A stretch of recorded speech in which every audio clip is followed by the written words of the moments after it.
And good Wednesday morning, everybody. Happy hump day as we take a live look over downtown Denver. Dark and early right now, but we are getting ready for a pretty nice day ahead. Good morning, everyone. I'm Jordan Chavez alongside Corey Rose, Erica Lopez, and Keely Chalmers. Good morning. Happy Wednesday. Today is the pick day of the week. It sounds like before some big changes heading into your weekend. Absolutely. Once again, we have cool weather as we head into the weekend. It's going to be nice today, and then it's going to be a little messy as we head into the weekend with a chance for some showers as well as some thunderstorm activity. But by the middle part of the work week, we're looking at temperatures in the 80s once again.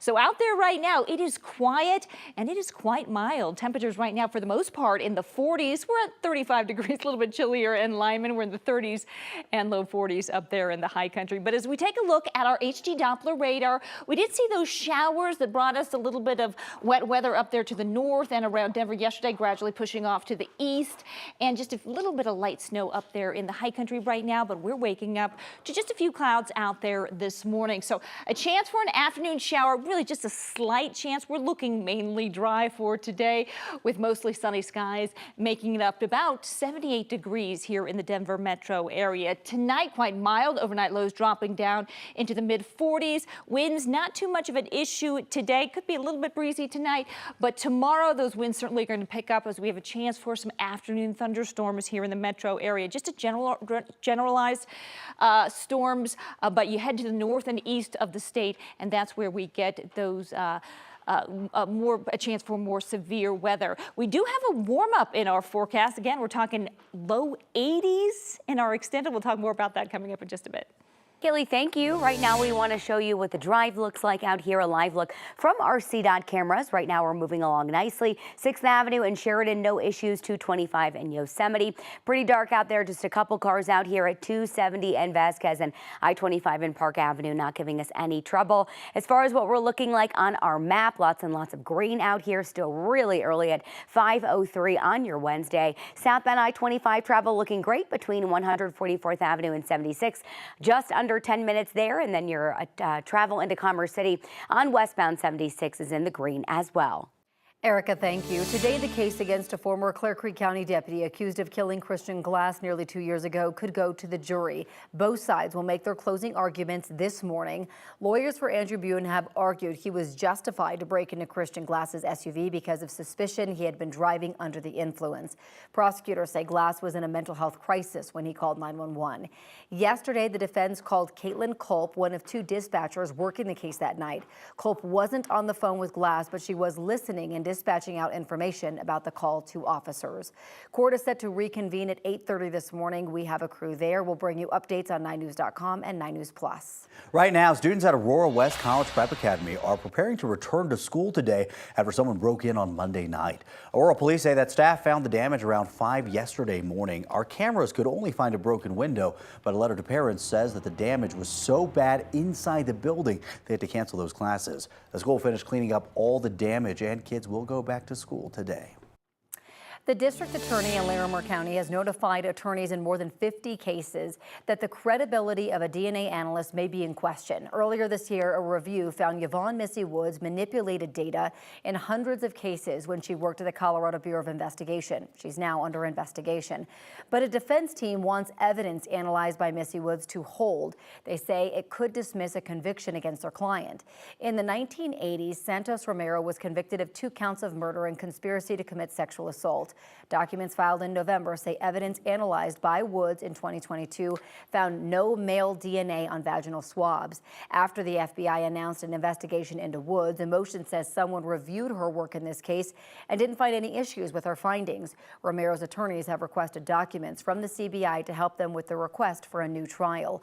The next court hearing is set for June. Romero's defense attorneys are seeking a new trial. Federal wildlife workers say that one of the 10 wolves reintroduced to Colorado is dead. U.S. Fish and Wildlife Services say that they found out about a dead gray wolf in Larimer County last Thursday. They say that the wolf appears to have died from natural causes. A necropsy will determine the official cause of death. Colorado Parks and Wildlife and the governor's office are rejecting requests from agricultural organizations across the state to kill wolves that have killed cattle this month. 5 head of cattle were killed in Grand County and 1 in Jackson County. A statement from the governor's office says, quote, "It is widely known that wolves are opportunistic hunters, and Colorado voters were fully aware of the diet of wolves and made the decision to reintroduce wolves. Lethal control of wolves when there are only 12 known wolves in the state is premature." CPW sent a much longer response to ranchers, offering a couple of reasons for not killing the wolves. 1, they think the wolves are breeding right now and they don't want any pups to die. 2, the wolf population is below any restoration goal, and the state says it has a legal duty to establish a self-sustaining population of wolves as directed by voters. CPW says it's been working with landowners to do patrols, and since then, wolves haven't killed any calves. Right now, there may be some progress between student protesters and officials at Columbia University. A spokesperson for the school says that student protesters have committed to dismantling and removing a significant number of tents. Only Columbia University students will be participating in the protest under terms of the tentative discussions. Today, House Speaker Mike Johnson is set to visit Columbia University. His office says he will meet with Jewish students and speak about anti-Semitism. Tennessee lawmakers passed legislation allowing teachers to carry weapons in school.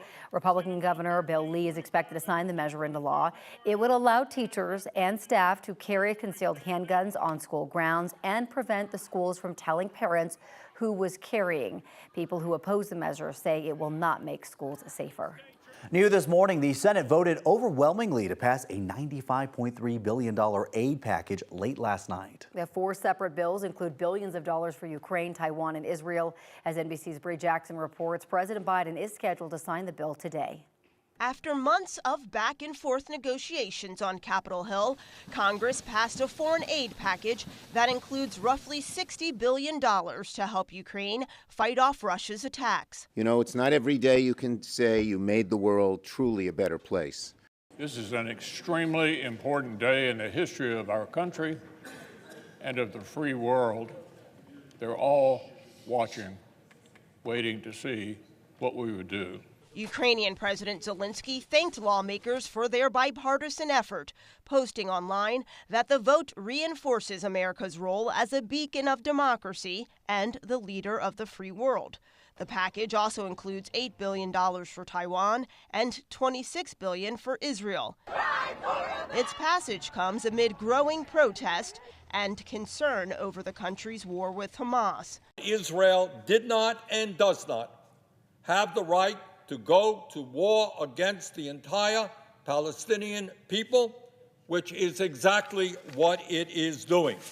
The measure also comes with a controversial provision that includes a potential nationwide ban of TikTok.